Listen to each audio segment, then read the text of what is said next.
et d'entendre Joyce chanter. Savez-vous que ça, c'est un miracle en soi? Cette fillette, comment peut-elle penser à tout ça? Et chaque soir, elle en sort à nouveau. Comment elle peut penser à tout ça? C'est vraiment un petit génie. Que le Seigneur bénisse cet enfant.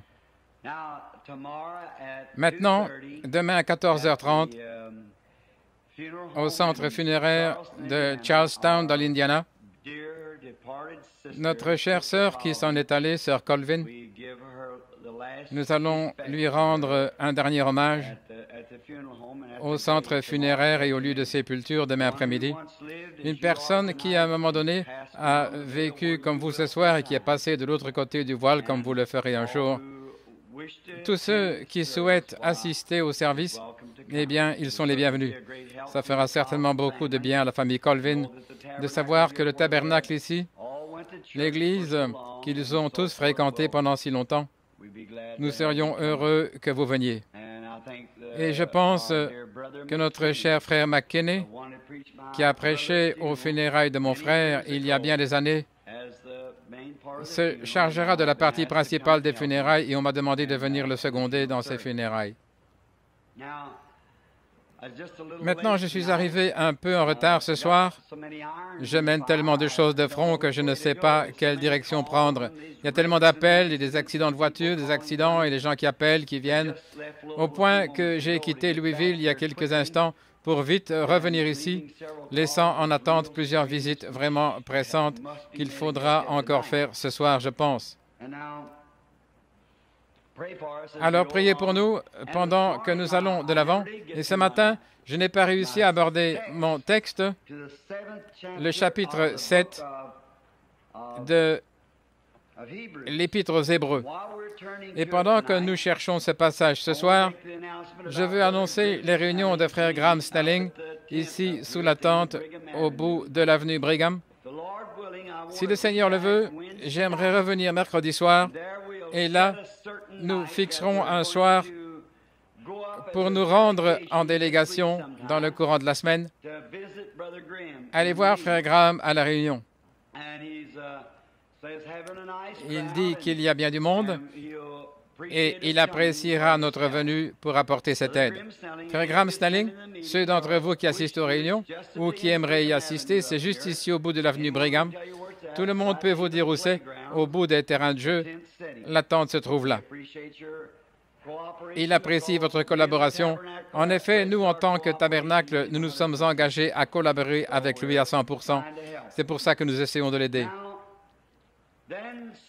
Alors, bientôt, nous allons arriver, si le Seigneur le veut, au chapitre 11 d'Hébreux, dans quelques soirs, si Dieu le veut. Et je pense que là aussi, nous passerons un temps formidable.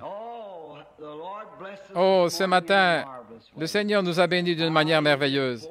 Il a vraiment répandu son esprit sur nous. Et maintenant, ce soir, nous nous attendons à ce qu'il le fasse de nouveau. Puis mercredi soir, et ainsi de suite.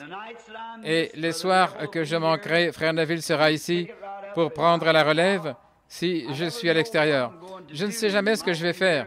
On peut être ici à 7 heures et 1 heure plus tard être appelé en Californie. Voyez, on ne sait pas exactement où le Seigneur va nous envoyer. C'est pour ça que j'ai de la peine à préparer des itinéraires et à dire que nous ferons telle chose. Je peux commencer à faire une certaine chose et là, le Seigneur m'envoie ailleurs. Voyez. Donc, nous ne savons pas exactement ce qu'il va faire. Mais si le Seigneur le veut, c'est ce que nous disons. Et je crois que c'est le mandat ou l'ordre que nous avons reçu dans la Bible. Si le Seigneur le veut, nous ferons telle et telle chose. Alors, si nous n'arrivons pas à donner des rendez-vous ou à honorer des rendez-vous, nous sentons que peut-être le Seigneur ne voulait pas que ça arrive. L'autre jour, nous avons été retardés. Frère Robertson, frère Woods et moi-même. Et nous nous demandons pourquoi j'étais assis là en train de regarder la carte. Nous suivions la route, nous avons roulé 80 km en direction du nord. Et je parcours ces routes depuis l'âge d'environ 14 ans. Je me demande comment j'ai bien pu faire ça. Nous étions là tous les trois. Nous avons tous parcouru ces routes. Nous regardions bien la carte. Nous suivions la 130 en traversant l'Illinois. et nous avons tourné légèrement sans remarquer que le soleil était derrière nous plutôt que devant nous. Nous allions vers le nord plutôt que vers le sud. Tout à coup, à un croisement, j'ai dit, ce n'est pas la bonne route. Nous avons regardé et nous avons constaté que nous avions dévié de 80 km. On est retourné. Et puis, j'ai dit, vous savez quoi?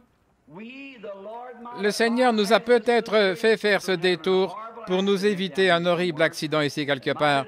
Sans ça, quelque chose serait peut-être arrivé. Nous savons que toute chose concourt au bien de ceux qui aiment le Seigneur. C'est tout ce que nous devons garder à l'esprit. Maintenant, ce soir, nous commençons une petite leçon d'enseignement.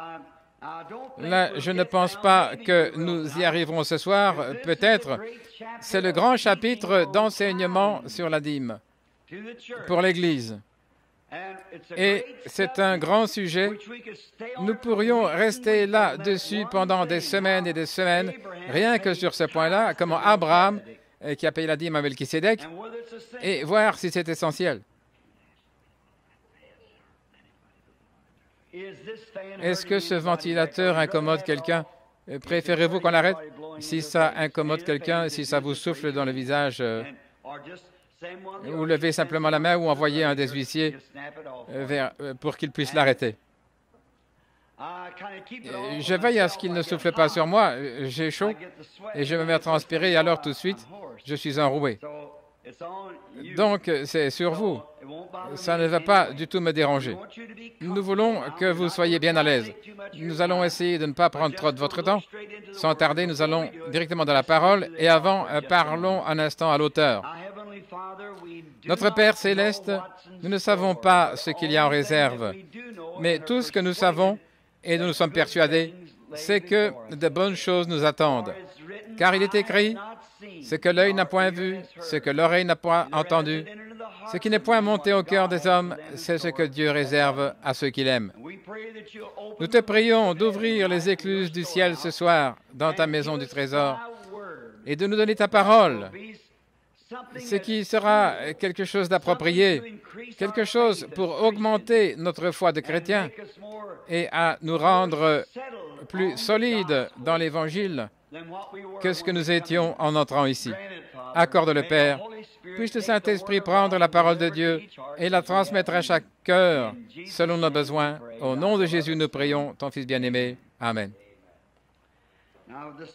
Donc ce matin, avant de partir, nous avons pris le dernier verset du chapitre 6 pour pouvoir aborder sans tarder le chapitre 7. Là où le précurseur pour nous, Jésus, ayant été fait souverain sacrificateur pour toujours, selon l'ordre de Melchisédek. Maintenant, nous allons lire les 3 premiers versets, ou les 2 premiers versets, ou plutôt les 3 premiers versets du chapitre 7 pour pouvoir commencer sans tarder. En effet, c'est Melchisédek, roi de Salem, sacrificateur du Dieu Très-Haut, qui alla au-devant d'Abraham lorsqu'il revenait de la défaite des rois, et il le bénit, et à qui également Abraham donna la dîme de tout. Voilà la dîme, qui est d'abord, par interprétation, roi de justice, ensuite aussi roi de Salem, c'est-à-dire roi de paix, sans père, sans mère, sans généalogie, qui n'a ni commencement de jour, ni fin de vie, mais qui est rendu semblable au Fils de Dieu. Ce Melchisédek demeure sacrificateur à perpétuité.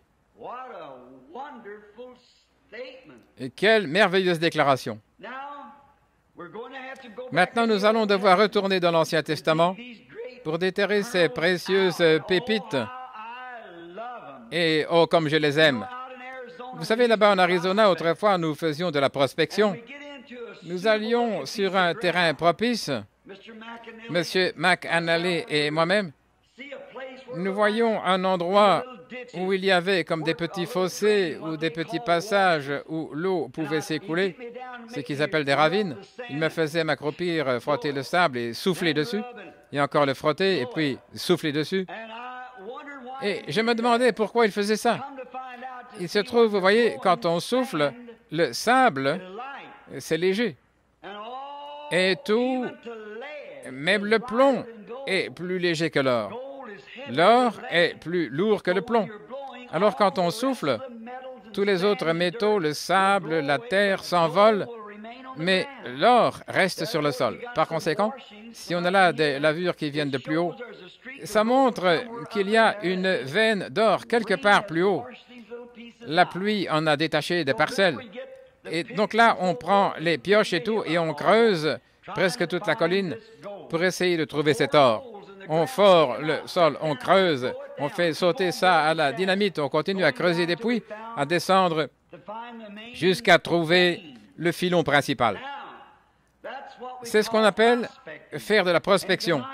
Et ce soir, nous essayons de prendre la parole de Dieu et de l'utiliser par la puissance du Saint-Esprit pour souffler toute l'indifférence et tous les doutes loin de nous, toutes ces choses légères, frivoles, qui n'ont aucun fondement, sans poids dans notre vie.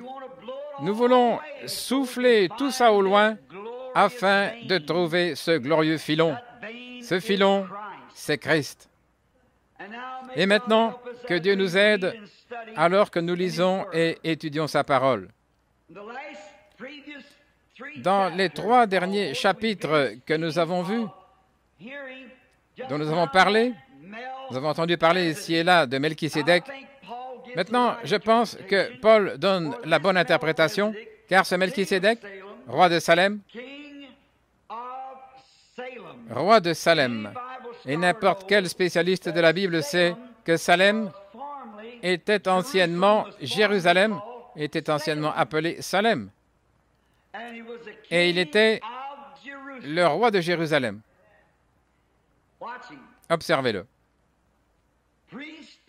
Sacrificateur du Dieu Très-Haut, c'est-à-dire intercesseur, qui alla au-devant d'Abraham.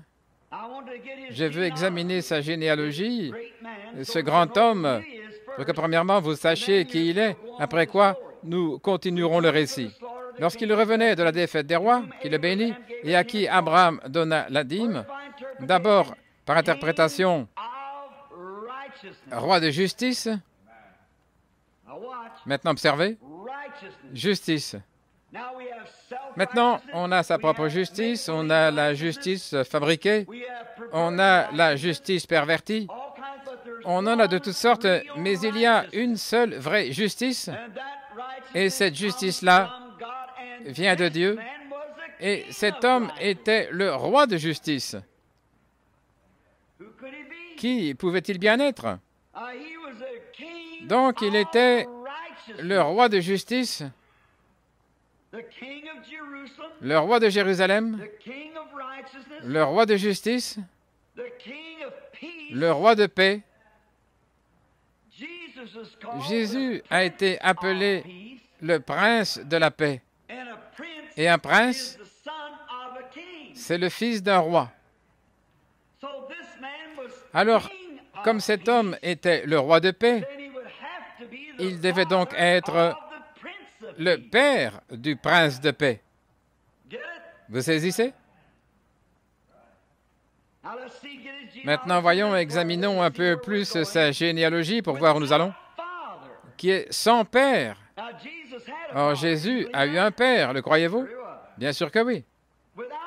Sans mère, Jésus a eu une mère, mais ce personnage n'avait ni père ni mère.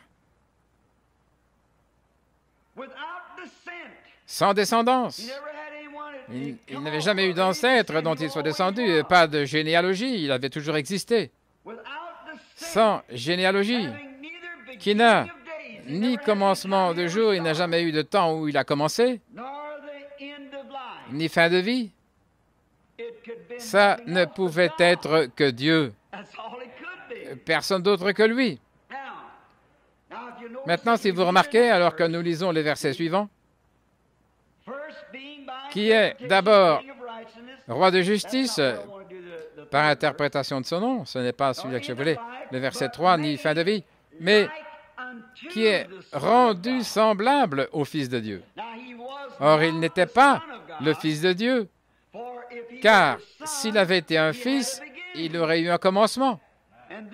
Et cet homme n'a pas eu de commencement. S'il avait été un fils, il aurait nécessairement eu un père et une mère. Et cet homme n'a eu ni père ni mère. Mais il a été rendu semblable au Fils de Dieu. Demeure sacrificateur à perpétuité. Maintenant, le docteur Scofield avance l'hypothèse que c'était un sacerdoce, appelé le sacerdoce de Melchisédek. Mais j'aimerais prendre quelques instants pour examiner ça avec vous. Si ça avait été un sacerdoce, il aurait nécessairement eu un commencement. Et il devait avoir une fin. Mais ceci n'a pas eu de commencement ni de fin. Et il n'a pas dit qu'il avait rencontré un sacerdoce, mais il a rencontré un homme. Et il l'a appelé Melchisédek. Il était une personne. Pas une dénomination, pas un sacerdoce, ni une paternité. Il était absolument un homme qui s'appelait Melchisédek, qui était le roi de Jérusalem. Pas un sacerdoce, mais un roi qui était sans père. Les sacerdoces n'ont pas de père. Et cet homme était sans père, sans mère, sans commencement de jour ni fin de vie. Maintenant, le Fils de Dieu, qui c'était? C'était Jéhovah. C'était le Dieu Tout-Puissant lui-même. Ça ne pouvait être personne d'autre. Maintenant, remarquez, il demeure à perpétuité. Il est attesté ici qu'il vit, il ne meurt jamais. Il n'a jamais été autre chose que vivant. Il demeure à perpétuité. Maintenant, Jésus a été rendu semblable à lui. Or, la raison pour laquelle il y a une différence entre Dieu et Jésus, Jésus a eu un commencement. Dieu n'a pas eu de commencement. Melchisédek n'a pas eu de commencement. Et Jésus a eu un commencement, mais Jésus a été rendu semblable à lui, un sacrificateur qui demeure à perpétuité. Maintenant, quand Melchisédek était sur terre, il n'était nul autre que le Dieu Jéhovah manifesté grâce à une création. Il était ici sous forme de théophanie. Abraham l'a rencontré une fois dans sa tente. Et comme nous l'avons dit ce matin, Abraham l'a reconnu. Et il a dit à Abraham ce qu'il allait faire, parce qu'il ne voulait pas cacher à l'héritier du monde les choses qu'il allait faire. Puis-je m'arrêter ici un instant pour dire que Dieu a toujours la même opinion de son Église. Vous n'êtes pas des enfants des ténèbres, vous êtes des enfants de la lumière. Heureux les humbles de cœur, car ils hériteront la terre. Et le Dieu qui a agi de la sorte envers Abraham, qui devait hériter la terre, et il a dit, « Je ne cacherai pas ces choses à l'homme qui va hériter la terre. » À combien plus forte raison va-t-il révéler ses secrets à son Église qui va hériter la terre? Daniel a dit, « En ce jour-là, on courra çà et là et la connaissance augmentera. » Et il a dit, « Les sages connaîtront leur Dieu en ce jour-là, et ils accompliront de grands exploits en ce jour-là.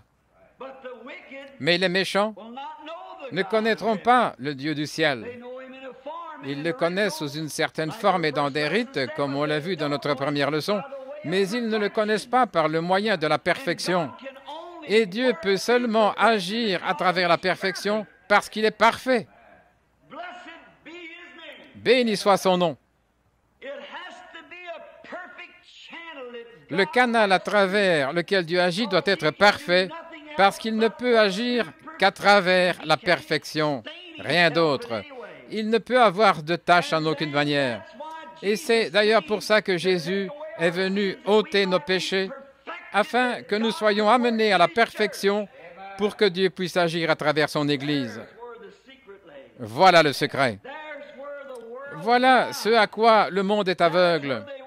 Voilà ce qui leur fait prétendre que vous avez perdu la raison. Voilà ce qui leur fait prétendre que vous ne savez pas de quoi vous parlez. En effet, les choses du Seigneur sont une folie pour la sagesse de ce monde. Mais les choses du monde sont charnelles pour le croyant. Alors, vous êtes une personne différente. Vous vivez dans une sphère différente. Vous n'êtes plus de ce monde. Vous êtes passé de cette vie à une nouvelle vie. Par conséquent, Dieu révèle non pas au monde, non pas aux psychologues, non pas aux ministres instruits, mais aux humbles de cœur, à son peuple qui est doux. C'est à eux qu'il révélera les secrets des grandes choses de Dieu. Vous voyez? Maintenant. Alors Abraham devait hériter le monde. C'est en la postérité d'Abraham que toutes les nations devaient être bénies. Donc Dieu est descendu et lui a parlé sous la forme d'un homme. Or, Dieu a toujours été sur la terre. Dieu n'a jamais quitté la terre. S'il quittait la terre, je ne sais pas ce qu'il adviendrait d'elle. Mais Dieu a toujours été ici, sous une forme ou une autre.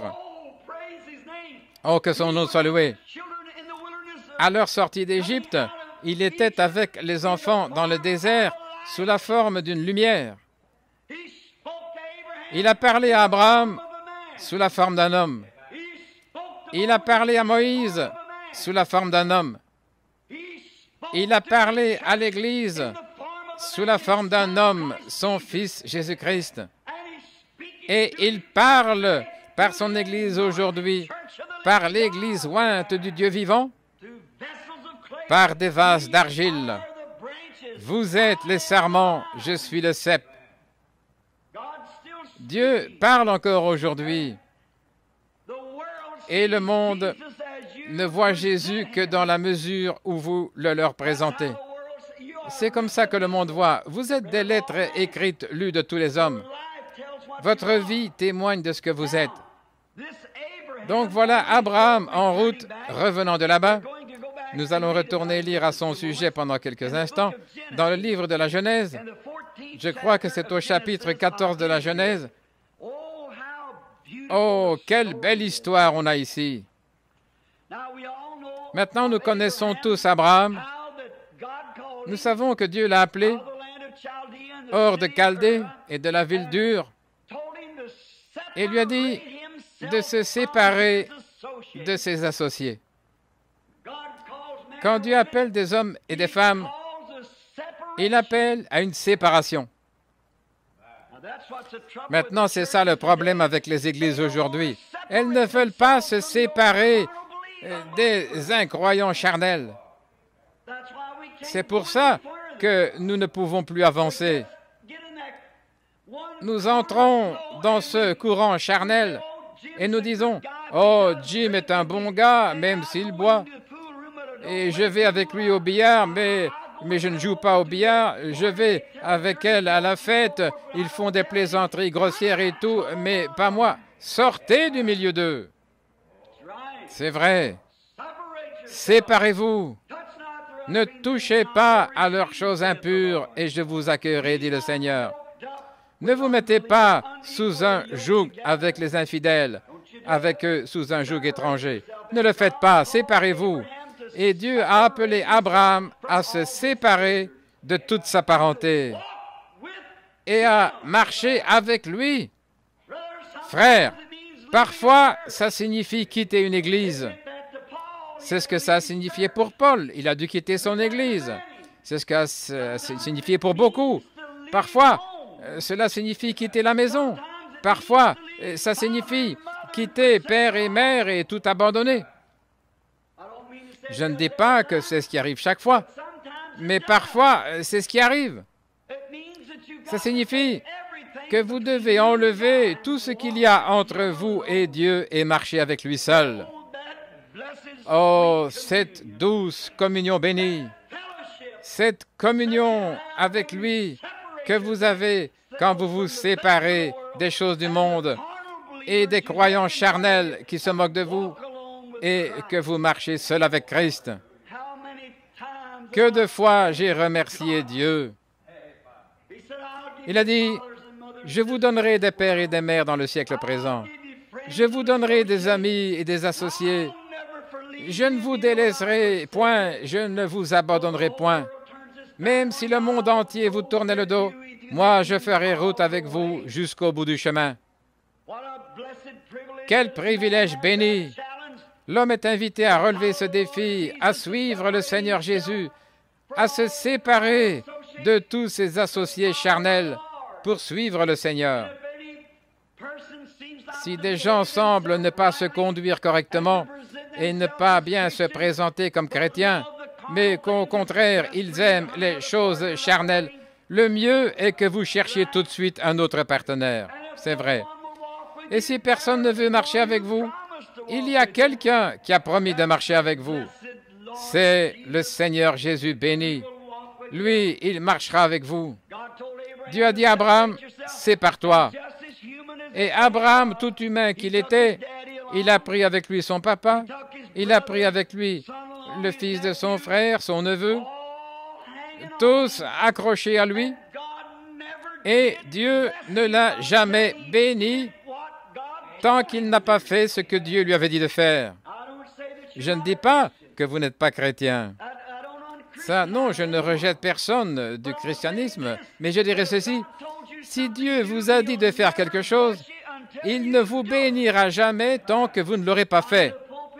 Je suis en chair ce soir avec une de ces choses-là retenues contre moi. Au cours des 2 dernières années, mes réunions n'ont pas été ce qu'elles auraient dû être. C'est parce que j'ai manqué à mon devoir envers le Seigneur. Il m'avait dit d'aller en Afrique, puis en Inde. C'est encore ici, écrit là à la fin de ce livre. L'organisateur m'avait téléphoné, il a dit, les Afrikaners, laisse tomber, l'Inde est prête. Le Saint-Esprit est venu me trouver, il a dit, tu iras en Afrique comme je te l'ai dit. Et une autre année s'est écoulée. Et les organisateurs, j'avais oublié ça. Il a dit, nous allons en Inde. Les billets sont déjà là. Je suis parti, j'avais oublié ça jusqu'à ce que j'arrive à Lisbonne. Là-bas, une nuit, j'ai cru mourir. Le lendemain matin, je me suis dirigé vers la salle de bain pour prendre un bain. Oh, j'étais tellement malade que j'avais de la peine à me tenir debout.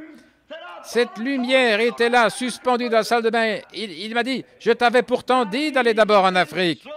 Depuis ce moment-là, petit à petit, mes réunions ont perdu du terrain. Bien que je sois allé en Inde avec une assistance de près d'1,5 million de personnes, n'empêche que je ne faisais pas ce que Dieu m'avait dit de faire. Je sens que mes réunions ne seront jamais un succès tant que je ne serai pas retourné là-bas rectifier cette chose. Quoi que je fasse, c'est l'Afrique d'abord, parce qu'il le faut. Voilà, c'est là la parole éternelle de Dieu. Pourtant, je savais à quoi m'en tenir. Il faut que je retourne là-bas. Et je sens que l'année prochaine sera le temps où je ramperai hors de ma coquille avec l'aide du Seigneur.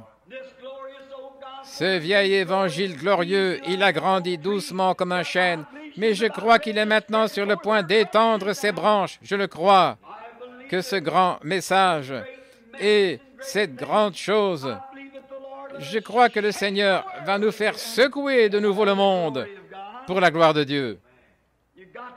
Vous devez faire ce que Dieu vous a dit de faire. Et Abraham est parti comme ça, en prenant sa famille avec lui. Il les aimait, ça c'est le côté humain. Mais un peu plus tard, après un certain temps, son père est mort et il l'a enterré. Et puis il avait son neveu, alors des querelles et des disputes ont éclaté. Et finalement, Lot a fait son choix et est descendu à Sodome. Et vous remarquerez qu'Abraham, il ne s'est pas disputé avec Lot. Il a dit, nous sommes frères, nous ne devons pas nous disputer. Mais lève la tête et va où tu voudras. Si tu vas à l'est, j'irai à l'ouest. Si tu vas au nord, j'irai au sud. Voilà l'attitude chrétienne. Être prêt à donner à l'autre homme la plus belle part du gâteau. Toujours. Offrez-la lui. Laissez-le faire son choix. Pourquoi? Qu'est-ce qui a poussé Abraham à faire ça? Il savait que de toute façon, Dieu lui avait promis qu'il hériterait de tout. Amen. Ainsi donc, une tente ou un cottage, que nous importe? Toute la chose nous appartient. Heureux les humbles de cœur, car ils hériteront la terre. Tout cela nous appartient. Dieu l'a dit. Alors, donnez à l'autre le privilège de choisir ce qu'il y a de mieux, si c'est ce qu'il veut. Peut-être qu'il n'aura jamais rien d'autre, mais tout cela vous appartient, à vous, les héritiers du salut en vertu de la promesse. Tout cela est à vous. Donc Sarah, la plus belle femme du pays, elle est restée là-haut sur la colline avec son mari, comme il se doit. Elle portait peut-être des robes toutes simples, en calicot, ou peu importe comment on l'appelle ça, tandis que Madame Lot était habillée comme une millionnaire et son mari était le maire de la ville. Il était juge, il siégeait à la porte. Elle avait tout. Elle participait à tous les cercles de couture et les parties de cartes qui se tenaient à Sodome et Gomorrhe. Mais Sarah, elle préférait vivre avec son mari, avec de maigres revenus, en sachant qu'elle était dans la volonté de Dieu, plutôt que de jouir des richesses ou d'avoir la jouissance des richesses pour un temps. C'est vrai. C'est à ce moment-là que Dieu visite. Et un jour, vous qui avez pris la mauvaise voie, ça va vous rattraper un jour. Vous pensez peut-être que tout ira bien pour vous. Vous pensez peut-être vous en tirer comme ça, mais ce n'est pas le cas. Les traces semblent peut-être avoir été bien effacées, mais elles ne sont pas effacées. Dieu sait tout. Il sait si vous êtes vraiment sincère dans votre confession ou pas. Il sait si vous êtes vraiment sincère, que vous croyez en lui, que vous êtes sauvé, que vous l'avez accepté et que vous êtes mort aux choses du monde et vivant en Christ. Il le sait. Maintenant, nous remarquons Abraham. Je veux vous faire remarquer cet esprit authentique. Oh, cette chose bénie, c'est la grâce. Maintenant, je veux que vous lisiez avec moi au chapitre 14 de l'Exode pendant un instant. Maintenant, la première chose qui s'est produite quand ils sont arrivés là-bas, Lot a eu des ennuis. Pourquoi? Il était en dehors de la volonté de Dieu. Et si vous avez des ennuis quand vous êtes dans la volonté de Dieu, Dieu vous aidera à vous en sortir. Mais si vous avez des ennuis en dehors de la volonté de Dieu, il n'y a qu'une seule chose à faire, c'est de revenir dans la volonté de Dieu. Alors, les rois se sont tous rassemblés et ils se disaient que les plaines là-bas devaient certainement être bien arrosées, qu'ils allaient donc simplement descendre, s'emparer de ces petites villes de Sodome et Gomorrhe, en prendre possession, et ils l'ont fait. Et quand ils sont allés là-bas, en prendre possession, ils ont enlevé Lot. Je vais vous faire remarquer ici l'esprit de Christ en Abraham. Remarquez au verset 14. Dès qu'Abraham eut appris que son frère, vous saisissez, que son frère avait été fait prisonnier, il arma ses plus braves serviteurs nés dans sa maison, 318, et il poursuivit les rois jusqu'à Dan. Oh, quelle pensée bénie, quelle grâce! Abraham, quand son frère, bien que déchu de la grâce, bien qu'il fût dans cet état rétrograde, quand il a appris que le monde l'avait attrapé, l'avait capturé et enlevé pour le tuer, Abraham a agi par l'Esprit de Christ. Il est allé armer tous ces hommes qui étaient nés dans sa maison et il s'est lancé à la poursuite des rois et les a poursuivis jusqu'à Dan. Et Dan se trouve aux confins de la Palestine, depuis Dan jusqu'à Beersheba, d'une extrémité à l'autre. Et c'est un type de Christ. Quand il a vu que le monde avait enlevé, ils étaient déchus, alors il a poursuivi l'ennemi jusqu'au bout pour reprendre auprès de lui la race déchue d'Adam. Je vais vous faire remarquer le verset suivant, la douceur, l'esprit qui parle ici à travers lui. Très bien. Le verset 15 maintenant. Il ramena toutes. Il ramena tous les biens. Il ramena aussi Lot, son frère, avec ses biens, ainsi que les femmes et le peuple. Quand Abraham s'est lancé à la poursuite de l'ennemi qui avait enlevé son frère, il l'a poursuivi d'un bout à l'autre du pays jusqu'à Dan, et il a ramené tout ce qu'il avait perdu dans la chute. Quelle magnifique image de Christ, qui au ciel a appris que nous étions perdus et qui est venu et a poursuivi l'ennemi jusqu'en enfer. Et il a capturé les âmes perdues. Il nous a ramenés et nous a redonné tout ce que nous avions avant la chute. Nous, des rétrogrades, nous qui étions nés pour être des fils de Dieu, nous sommes devenus par perversion les fils du diable et avons recherché les choses du monde. Nous avons fait le mal et avide de gain, comme Lot. Nous avons vendu notre droit d'aînesse. Nous avons recherché les choses du monde. Christ est descendu. Bien que déchu, Dieu savait au commencement qui serait sauvé et qui ne le serait pas. C'est pourquoi il est descendu et a poursuivi l'ennemi dans la vie, dans la mort, dans le paradis et jusqu'en enfer. De tout là-bas, de la gloire jusqu'en enfer. Et il a pris le contrôle des puissants de l'enfer. Il a ôté les clés au diable. Il est ressuscité et a redonné à l'espèce humaine le pouvoir d'être de nouveau des fils et des filles de Dieu. Voyez-vous l'esprit en Abraham, là, l'esprit de Christ qui l'accompagnait? Maintenant, je veux vous faire remarquer ce qui est un peu plus loin, alors que nous lisons. Et le roi de Sodome sortit à sa rencontre après qu'Abraham fut revenu vainqueur de ce roi, Kedorlaomer, et des rois avec lui dans la vallée de Chavé, qui est la vallée du roi. Ils sont sortis. Le roi de Sodome avait été ramené. Son frère avait été ramené. Les enfants avaient été ramenés. Et voici les rois qui sortent à sa rencontre.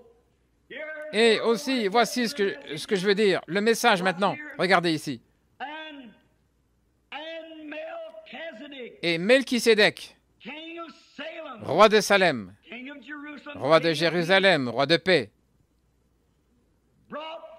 fit apporter du pain et du vin.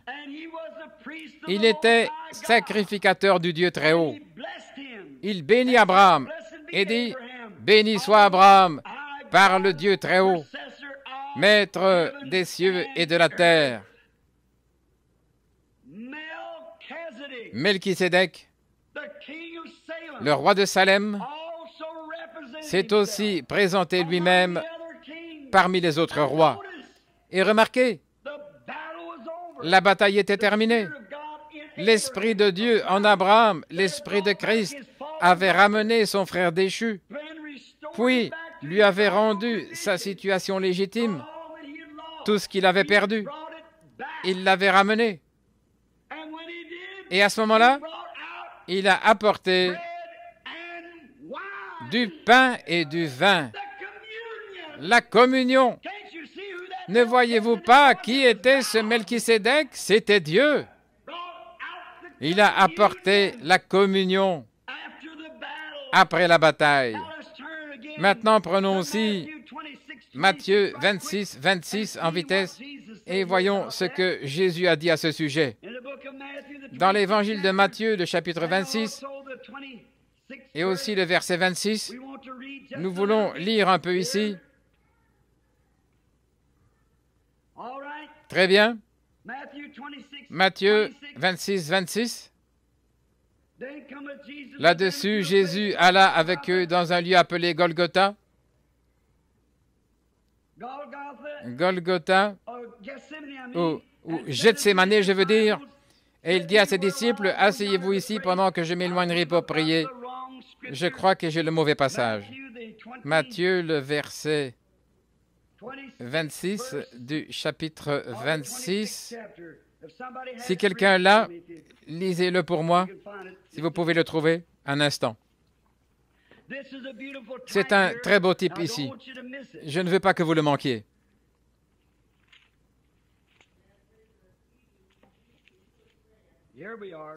Voilà, nous y sommes. C'est ça, sœur. Pendant qu'ils mangeaient, Jésus prit du pain et le bénit. Qu'était-ce? La bataille était terminée.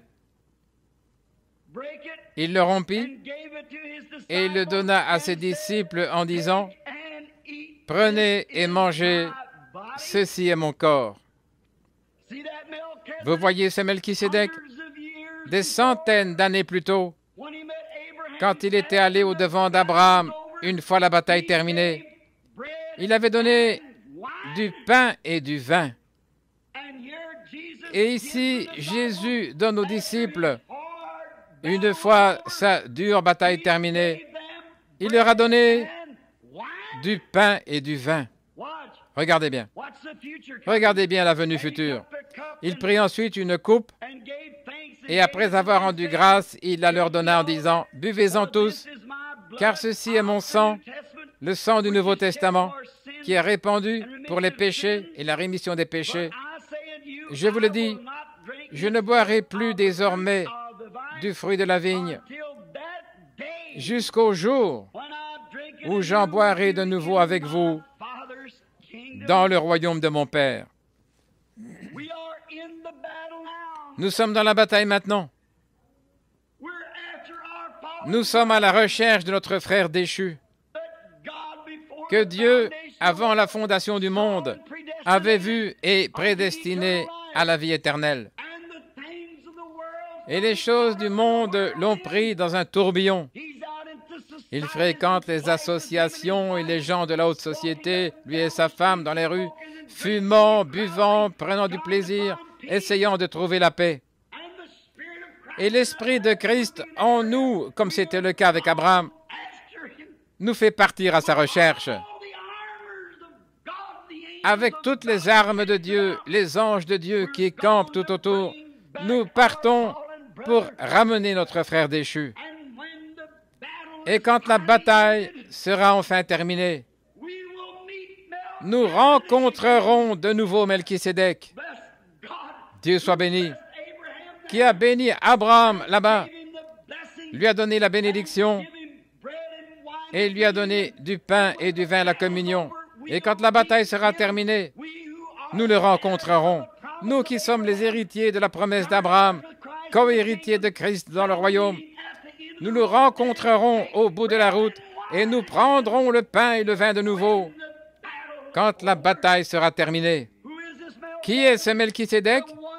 Celui qui n'avait pas de père, qui n'avait pas de mère, qui n'avait ni commencement de jour ni fin de vie. Il sera là pour donner de nouveau la communion. Vous saisissez?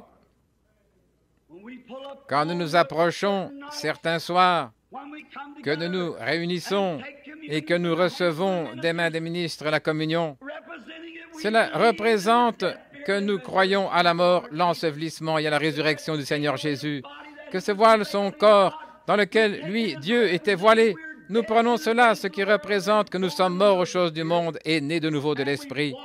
Et nous marchons avec le corps de Christ, tous les croyants ensemble. Quand la grande bataille sera terminée et que nous reviendrons avec Christ, nous prendrons de nouveau la communion avec lui dans le royaume de Dieu. Nous mangerons la chair et boirons le sang du raisin de nouveau dans le royaume de Dieu. Oh, voilà Melchisédek. Voilà qui il était. Maintenant, lisons encore un peu plus loin. Le verset 18. Melchisédek, roi de Salem, fit apporter du pain et du vin. Vous saisissez? Il était sacrificateur du Dieu Très-Haut. Il bénit Abraham et dit, « Béni soit Abraham par le Dieu Très-Haut, maître des cieux et de la terre. » Il bénit Abraham Il bénit, béni soit le Dieu très haut, qui a livré tes ennemis entre tes mains. Et Abraham lui donna 1/10 de tout. Il a payé la dîme à Melchisédek. Abraham lui a donné 1/10 du butin. Alors que Paul poursuit ici, je vais vous faire remarquer, en guise de toile de fond pour la leçon qui vient maintenant, le roi de Sodome dit à Abraham, « Donne-moi les personnes et prends pour toi les richesses. » Le roi de Sodome, il a dit, « Maintenant rends-moi simplement mes sujets et prends pour toi les richesses. » Et Abraham répondit au roi de Sodome, « J'ai levé la main vers l'Éternel, le Dieu très haut, El Elyon, le maître des cieux et de la terre. Le Dieu très haut, maître des cieux et de la terre, je ne prendrai rien de tout ce qui est à toi, même pas un fil ni un cordon de soulier. » Il n'a pas fait une grande campagne pour récolter de l'argent. Il voulait seulement son frère déchu. Je ne prendrai rien qui soit à toi, afin que tu ne dises, j'ai enrichi Abraham. Seulement ce qu'ont mangé les jeunes gens et la part des hommes qui ont marché avec moi. Maintenant, je vais vous faire remarquer, Abraham a dit, je ne prendrai pas même un fil ni un cordon de soulier. Il n'a pas fait cette guerre pour gagner beaucoup d'argent. Et les véritables batailles ne se livrent pas pour des motifs égoïstes. On ne fait pas la guerre pour de l'argent. On fait la guerre pour des motifs, pour défendre des principes. Les hommes font la guerre pour défendre des principes. Et quand Abraham est parti chercher Lot, il n'est pas parti parce qu'il savait qu'il pourrait battre les rois et prendre tous leurs biens. Il est parti pour défendre un principe, sauver son frère. Et tout ministre qui, sous l'inspiration du roi du ciel, est envoyé, n'ira nulle part pour de l'argent. Il n'ira pas non plus pour faire de grandes églises. Il n'ira pas non plus pour inspirer des dénominations. Il ira seulement pour défendre un principe, et c'est ramener son frère déchu. Qu'il reçoive une pièce de 10 cents dans l'offrande ou pas, ça ne changera rien pour lui. Comme je l'ai dit, les vraies guerres se mènent et se font pour défendre des principes et non pour de l'argent. Et les hommes et les femmes qui adhèrent à l'Église et entrent dans l'Église pour être populaires, parce que les Jones en sont membres, ou qui changent d'Église, quittent une petite Église pour une plus grande, vous le faites pour un motif égoïste, et le principe derrière cela n'est pas bon. Vous devez être prêt à vous tenir sur le front de bataille. Dans ce tabernacle ici, quand les choses vont mal, et que vous, les hommes, et vous, les femmes, vous prenez la fuite et allez ailleurs, ou que vous restez à l'écart jusqu'à ce que la petite dispute ou le remue-ménage soit terminé, il y a quelque chose qui ne va pas dans votre expérience. C'est vrai. Nous avons une habitude ici. Nous avons un ordre. Cette Église est basée sur les principes de la Bible. Si quelqu'un ici n'agit pas bien et que vous pensez qu'il n'agit pas bien, allez vers lui et parlez-lui. Si vous ne pouvez pas le réconcilier, alors prenez avec vous un frère, un ou deux. Si à ce moment-là, il ne veut pas se réconcilier, alors dites-le à l'Église. Et l'Église le renverra, n'aura plus de communion avec lui. Et Jésus a dit, « Tout ce que vous délirez sur la terre, je le délirai dans le ciel. » C'est pour ça que vous avez tant d'ennuis. C'est parce que vous n'appliquez pas les principes de la Bible. Si quelqu'un dans l'Église provoque de l'agitation ou s'il y a quelque chose qui ne va pas, votre devoir n'est pas de vous mettre à parler de cet homme ou de cette femme. Votre devoir, c'est d'aller vers cet homme ou cette femme et de lui signaler son erreur. Et s'il ne veut pas vous écouter, prenez quelqu'un avec vous. S'il ne veut pas écouter ça, alors l'Église le délira. Jésus a dit, « Ce que vous délirez sur la terre, je le délirai dans le ciel. Ce que vous lirez sur la terre, je le lirai dans le ciel. » C'est le pouvoir de l'Église. Il n'y a pas longtemps, un de mes bons amis prédicateurs, il avait un garçon. Et ce garçon, il avait fréquenté l'Église, son Église. Il est arrivé à un point où il s'est mis à sortir avec une fille qui fumait, buvait et se conduisait mal. Le prédicateur a dit, « Eh bien, c'est son affaire. » Un de mes amis intimes, et c'était un gentil garçon. Mais il s'était amouraché d'une jeune femme, et elle avait été mariée, elle avait des enfants, et son mari était en vie. Il avait peur que ce garçon l'épouse. Alors, le frère était tout déchiré, et il m'a dit, « Frère Branham, je voudrais que tu ailles trouver mon garçon, un tel. Je voudrais que tu lui parles. » J'ai dit, « Frère, j'ai failli le nommer. Tu as un meilleur moyen que celui-là. Ne m'envoie pas. Moi, si ce garçon ne vit pas correctement et que l'Église l'a vu mal agir, alors c'est à l'Église de s'occuper de cette affaire. C'est du ressort de l'Église que l'Église aille lui parler. » Alors, il a pris avec lui un frère et ils sont allés lui parler. Il a répliqué en disant au frère que lui, il s'occupait de ses affaires et qu'il devrait faire la même chose. Il a pris un autre frère, deux diacres. Ils sont allés parler au garçon. Il n'a pas voulu les écouter. Ils l'ont dit à l'Église. Et pendant plusieurs soirs, il n'est pas venu se réconcilier avec l'Église après que son péché avait été exposé devant l'Église. Alors, l'Église l'a délié. Environ un mois plus tard, il a été frappé de pneumonie. Et le médecin a dit, il n'a absolument aucune chance de s'en sortir. Alors, il est revenu en rampant. Dieu sait faire les choses. Nous essayons de faire les choses par nous-mêmes. Oh, vous devriez chasser un tel de l'Église, vous devriez faire ceci, cela ou autre chose. Vous, en tant qu'Église, avez-vous rempli votre rôle dans cette affaire? Vous y voilà. C'est ça le moyen de les faire revenir en rampant. Livrez-les une fois au diable. Qu'est-ce que Paul a dit au sujet de cet homme-là qui vivait avec sa belle-mère? Il n'arrivait pas à le réconcilier. Il a dit, livrez-le au diable. Et observez ce qui va arriver. Dans la lettre suivante que Paul a écrite, cet homme avait rectifié sa conduite. C'est sûr. Dieu a une façon de faire ces choses, si seulement nous suivons ses règles. Si quelque chose va mal dans l'Église, si c'est parmi l'Assemblée, chacun de vous, frères, si c'est au sein du conseil des diacres, si l'un de vos diacres se conduit mal, que les autres diacres viennent, ayez une rencontre, essayez de réconcilier le frère, parlez-lui de sa conduite, ou l'un de vous, membres, qui que vous soyez. Là, il faut présenter ça devant lui. S'il refuse, venez le dire au pasteur. Il sera alors délié de l'Église, et alors il sera pour vous comme un païen, un publicain. Ensuite, regardez bien le Seigneur l'entreprendre. Voyez, c'est là qu'il revient à lui-même. C'est là qu'il va rentrer en rampant. Mais nous essayons de le faire nous-mêmes, vous savez. Nous essayons de tout faire à notre manière. Alors, ce n'est jamais une réussite. Donc, ce Melchisédek, le roi de Salem, prince, sacrificateur du Très-Haut, est allé au-devant d'Abraham et l'a béni. Et il lui a donné sa dîme. Et c'est ce qu'Abraham a fait.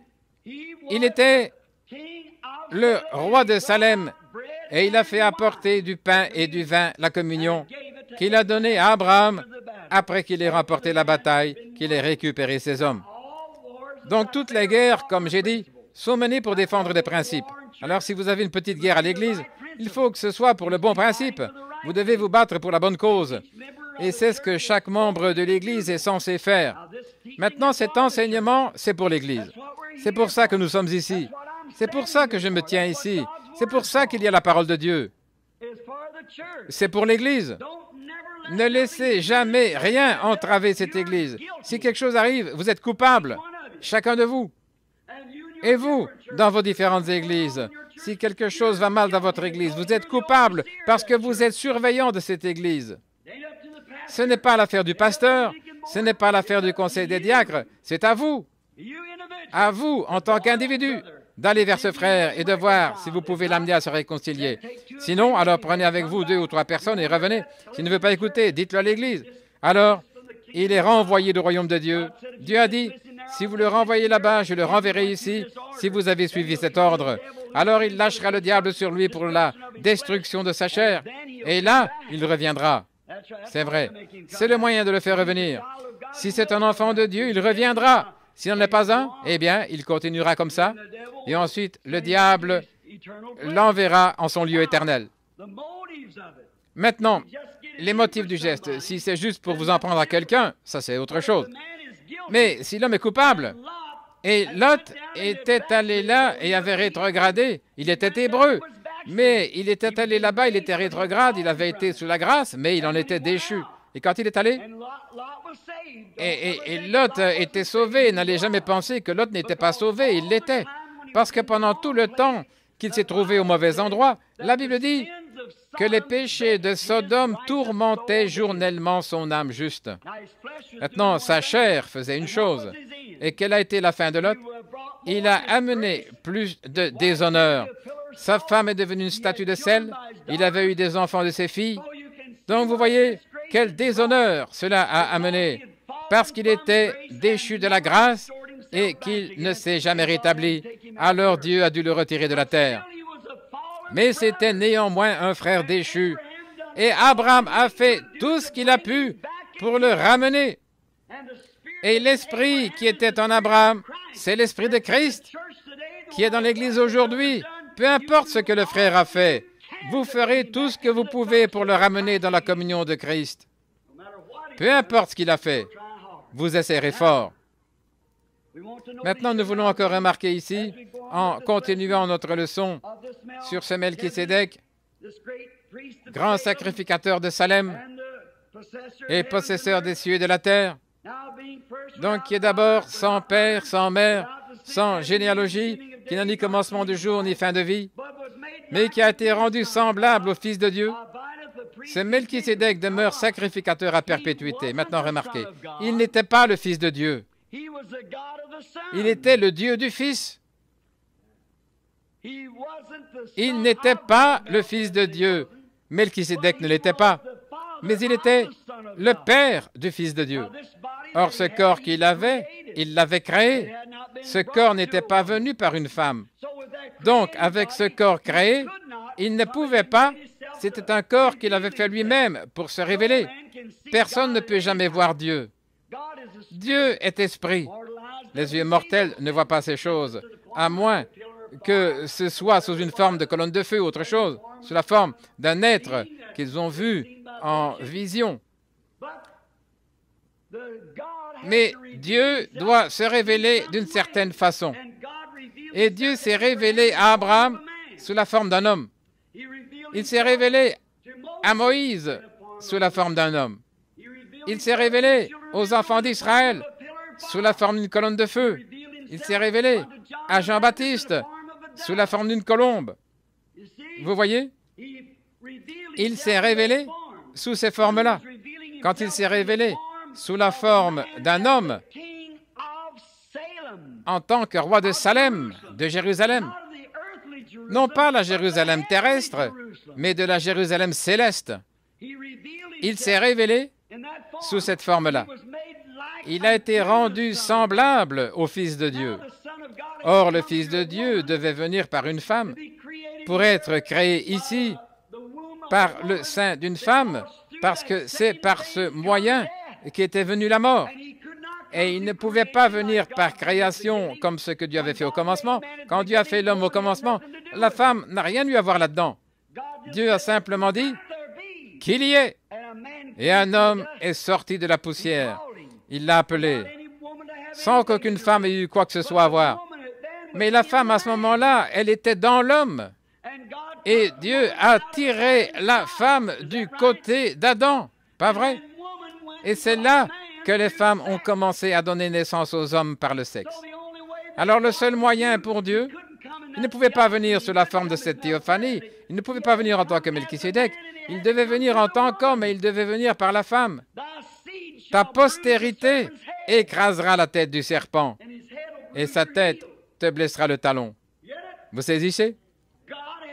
Dieu devait venir par une femme. Et c'est ce qu'il a fait quand il a habité dans son corps, le corps de son Fils Jésus-Christ.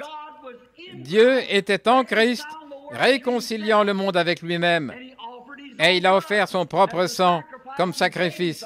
Il a donné sa vie afin que, par le canal de la mort, il puisse vous sauver et vous donner la vie éternelle. Donc là, Dieu était venu, il avait été rendu semblable au Fils de Dieu. Vous voyez? Il était un homme rendu semblable au Fils de Dieu.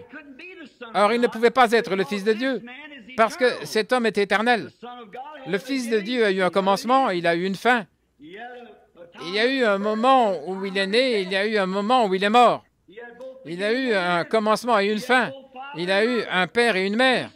Cet homme n'a eu ni père, ni mère, ni commencement de fin, ni fin dans le temps. Mais il a été rendu, cet homme, Melchisédek, il a été rendu semblable au Fils de Dieu. Or, le Fils de Dieu, quand il est venu dans le monde sous la forme, par une femme, sous la forme d'un homme, et qu'il a été mis à mort, il est ressuscité. Le troisième jour, il est ressuscité pour notre justification, et maintenant, il demeure éternellement. Et aussi longtemps que ce corps-là demeure, nous demeurons aussi. Et parce qu'il est ressuscité de la poussière de la terre, nous serons ressuscités à sa ressemblance. Voilà l'histoire de l'Évangile. Béni soit le nom du Seigneur. Pas des anges, pas des êtres surnaturels, pas tout plein de plumes qui battent ensemble, mais des hommes et des femmes. Amen. Nous serons à sa ressemblance. Oui, monsieur. J'ai souvent raconté ceci et je le répète en ce moment. Ça me semble approprié. J'étais en train de peigner les 5 ou 6 cheveux qui me restent et ma femme a dit, « Billy, tu deviens chauve. » Et j'ai dit, « Mais je n'ai pas perdu un seul cheveu. » Elle a dit, « Ils sont où? » J'ai dit, « Dis-moi où ils étaient avant que je les ai et je te dirai où ils m'attendent. » C'est vrai. Autrefois, j'étais un boxeur, un pugiliste. J'étais fort et costaud. Il me semblait que si on avait mis cette église sur mon dos, j'aurais pu marcher dans la rue en la portant. Je vous le dis maintenant, quand je me lève le matin, je me rends compte que 40 et quelques années sont passées. Je ne suis plus ce que j'étais. Je m'affaiblis de jour en jour. En regardant ma main, je me dis, regarde un peu. Eh bien, je deviens vieux. Je regarde mes épaules. Je vois que j'ai pris beaucoup de poids. Je portais une ceinture de 70 cm et maintenant, j'en ai une de 75. Oui, je vieillis, je grossis, je dépéris. Qu'est-ce que c'est? Je mange la même chose que dans le temps. Je vis plus sainement et mieux que dans le temps, la même chose. Mais Dieu m'a fixé un terme et je dois l'accepter. Mais la pensée bénie, c'est qu'en ce jour-là, il me ressuscitera. Et tout ce que j'étais quand j'avais 25 ans, je le serai de nouveau pour toujours. Amen. Vous y voilà. En quoi la vieillesse peut-elle me déranger? Ça fait déjà bien des années que je ne me laisse pas abattre par le diable à ce sujet-là, car je sais une chose, je crois en lui. Ce petit espace de temps n'est de toute manière que quelque chose de bref, de court. Si nous restons seulement 70 années, le temps qui nous a été promis, jusqu'à 70 ans, qu'est-ce sinon peine et misère? Qu'est-ce que c'est? Ne voulez-vous pas échanger cette maison de pestiférés contre cette chose glorieuse? Eh bien, béni soit le nom du Seigneur. Quelque chose à l'intérieur de moi a rencontré ce Melchisédek un jour. Et il m'a parlé de paix, et il m'a donné la vie éternelle. Et cette vie n'est rien, ce n'est qu'un tente dans laquelle prêcher l'Évangile. Je dis ceci en toute sincérité, ces 2 Bibles ouvertes devant moi. Si mon Dieu n'avait plus besoin de mes services pour prêcher l'Évangile, et que je ne puisse rien faire de plus pour lui, que mes enfants soient assez âgés pour s'assumer, s'il veut me reprendre maintenant, je dirais Amen, c'est réglé. Qu'est-ce que ça peut bien faire que j'ai 80 ans ou que j'ai 20 ans? Je suis ici pour une seule chose, c'est servir le Seigneur, c'est tout. Quand j'aurai 80 ans, si je peux encore prêcher l'Évangile comme je le fais maintenant, qu'est-ce que ça peut bien faire que j'ai 40 ans ou 80? Ce soir, il y a bien des hommes qui ont 80 ans et il y en a beaucoup d'enfants qui mourront alors qu'un homme de 80 ans survivra à beaucoup d'entre eux. Qu'est-ce que ça peut bien faire? Ça dépend de vos motifs, de vos principes. Et nous sommes ici pour servir le Seigneur Jésus. C'est tout. En sachant que cette vie, c'est une vapeur dont parle l'homme qui était là à un certain moment et qui n'est plus. Mais si nous avons la vie éternelle, Dieu a promis qu'il nous ressusciterait et nous prendrons la communion avec lui quand les jours seront terminés et qu'il dira « Entrez dans les joies du Seigneur qui ont été préparées pour vous depuis la fondation du monde. » Alors, qu'est-ce que ça peut bien faire ici? Que nous ayons quelque chose ou pas? Que nous soyons jeunes ou que nous soyons vieux? Qu'est-ce que ça peut bien faire? L'essentiel, c'est, êtes-vous prêt à le rencontrer? L'aimez-vous? Pouvez-vous le servir? Avez-vous abandonné toutes les choses du monde? Avez-vous rencontré Melchisédek après que la bataille était terminée? Dieu soit béni. J'avais environ 21 ans et un jour, j'ai eu une bataille à propos de ceci. Ça est autre chose. Je n'arrivais pas à décider si je voulais être boxeur ou si je voulais être un trappeur ou bien un chasseur. Mais j'ai rencontré Melchisédek et il m'a donné la communion et depuis ce moment-là, ça a été réglé pour toujours. Alléluia. Je me suis rangé de son côté. J'ai fait la route avec joie. Et quand ce sera le bout de la route et que la mort me regardera en face, si je me sens comme maintenant, je ne la redouterai absolument pas. Je m'avancerai. Je voudrais m'avancer et l'affronter en sachant que je connais celui qui a fait la promesse. C'est vrai que je le connais dans la puissance de sa résurrection. Quand il appellera à se relever d'entre les morts, je sortirai du milieu d'eux. C'est vrai, car je le connais dans la puissance de sa résurrection. Qu'est-ce que ça peut bien faire, que je sois vieux ou que je sois jeune, que je sois petit ou que je sois grand, que je sois rassasié ou que je sois affamé, que j'ai un lieu où reposer ou que je n'en ai pas? Les oiseaux ont des nids et les renards des tanières, mais le Fils de l'homme n'a pas un lieu où il puisse reposer sa tête. Pourtant, il était le roi de gloire.